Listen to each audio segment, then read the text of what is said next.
Morocco, the crossroads of Europe, Africa, and Arabia, has some of the most diverse culture and geography in the world. There's everything in the world here. As little as 15 miles of movement can reveal a completely new landscape. The cultural variety is equally rich.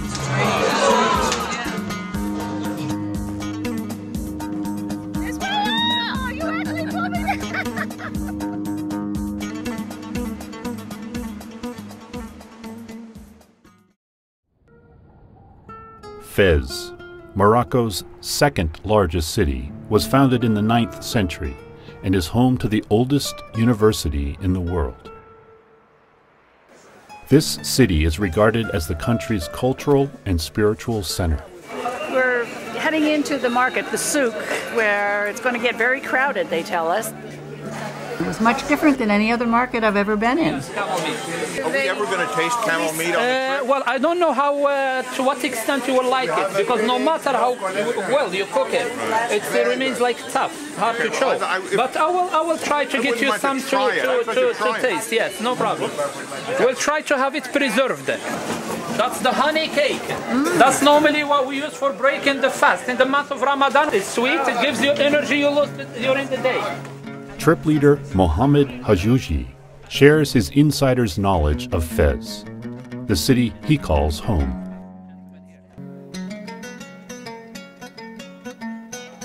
This is our first Arab country. OAT, we've just done it before, and he's very professional. There's never been a problem with the guide, so I mean, there's a lot of confidence in that.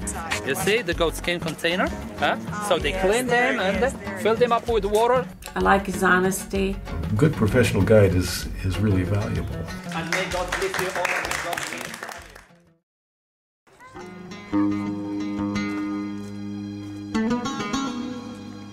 Africa's Sahara Desert is the size of the United States.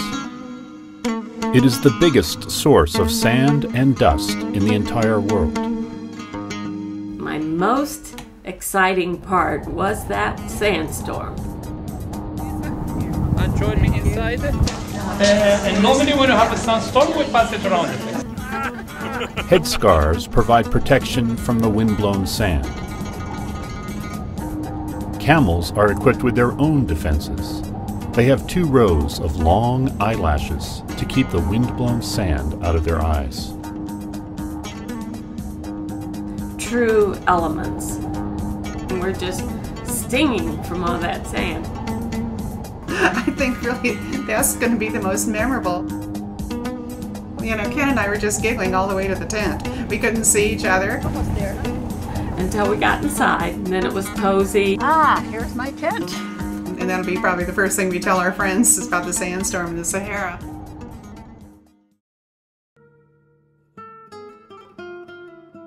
After a night with some of the brightest stars seen from anywhere on Earth, the sun rises in the east, shining over 3,000 miles of desert.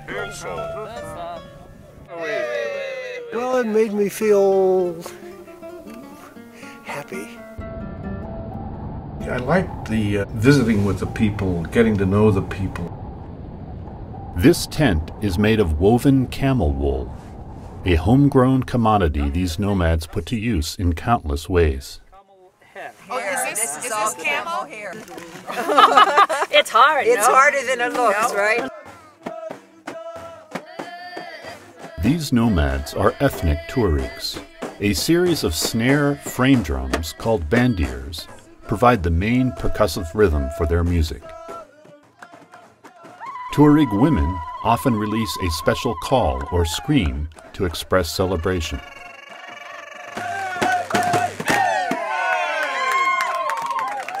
And the men were singing, and the drums were beating, and we were dancing, and it was such a joyful experience.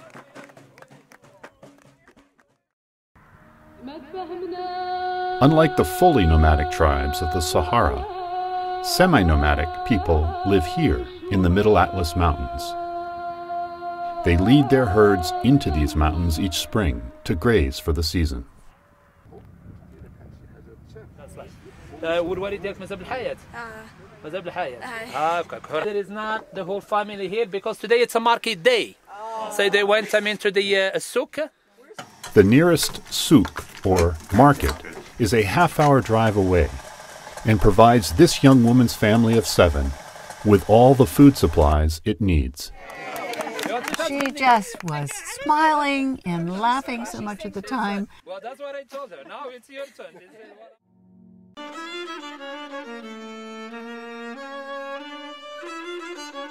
Tenahir, Morocco is a prized oasis city, providing a lush retreat from the arid ruggedness of the surrounding Atlas Mountains.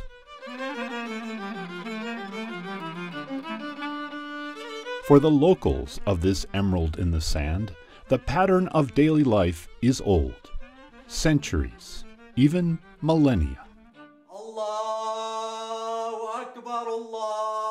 For most Amazigh, the day begins before sunrise with a morning call to prayer, the first of 5 calls for the day ahead. Then it's off to the market or souk, where locals will bargain for everyday necessities like grain, clothing, and especially livestock. Once a week, this town's live animal market is also a place to share stories and socialize. Animals are central for many households in Tenahir, but for the semi-nomadic people surrounding the city, they are vital. In these families, the men tend to the livestock. The women look after the family. For all families, traditional Moroccan cuisine served at lunch and dinner has changed little over time. Tagine is a local staple, commonly eaten with flatbread called hobs. While education in Tenahir has improved recently, for many children in the more rural areas, access to school remains limited. Some young students in the region have a long way to travel to school. Very good.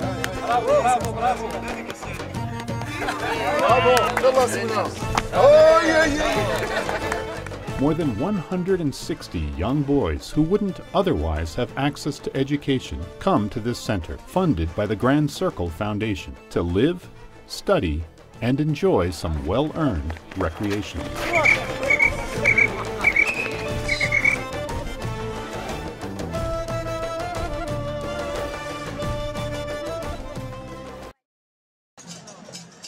Marrakesh's main square is arguably the busiest in Africa.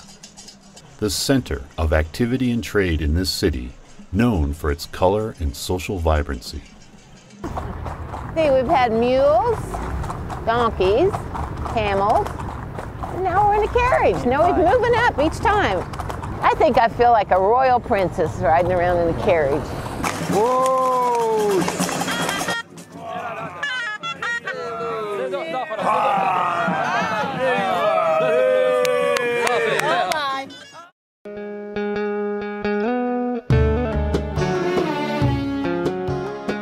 From the beaches of the Atlantic Ocean, to the snowy peaks in the Atlas Mountains, to the desert sands of the Sahara, Morocco is a land of stark contrasts.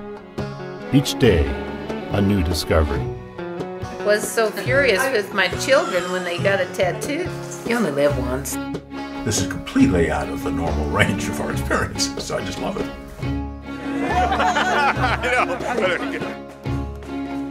It was absolutely worth every trip. An experience you could not describe unless you went there.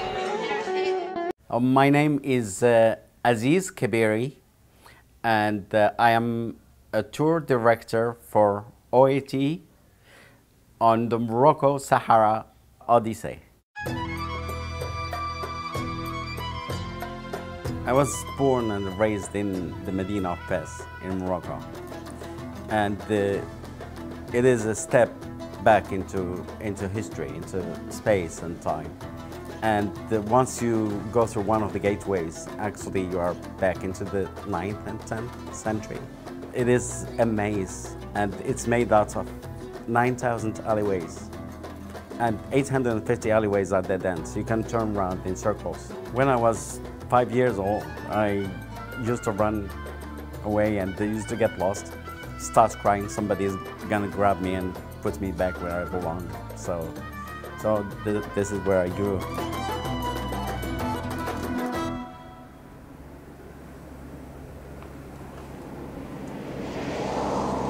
The country is not big. It is the size of Texas.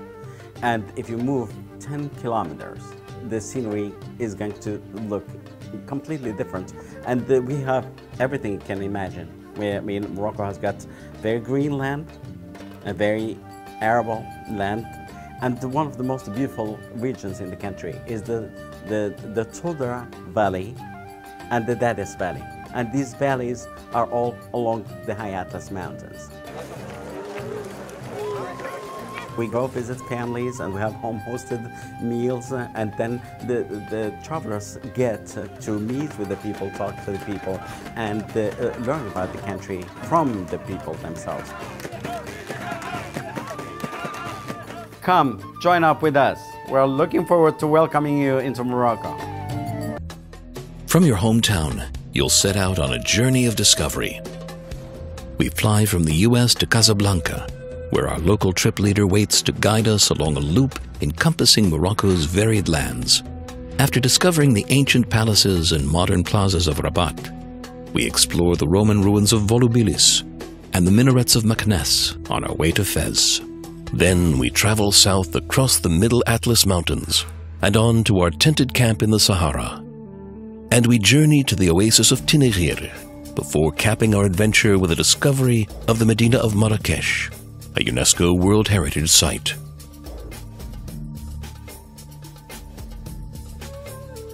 On this adventure, you'll explore some of the highlights of North Africa. We'll discover several UNESCO World Heritage Sites, like the Medinas of Fez and Marrakesh, the mountain fortress of Aït Ben Haddou, and the ancient Roman settlement of Volubilis. We'll take in striking views of the Moroccan landscape and visit remote villages as we travel across the Atlas Mountains. And a real highlight will be our stay in the Sahara, where we'll walk the golden dunes and sleep in comfortable tents beneath the countless stars of the desert sky.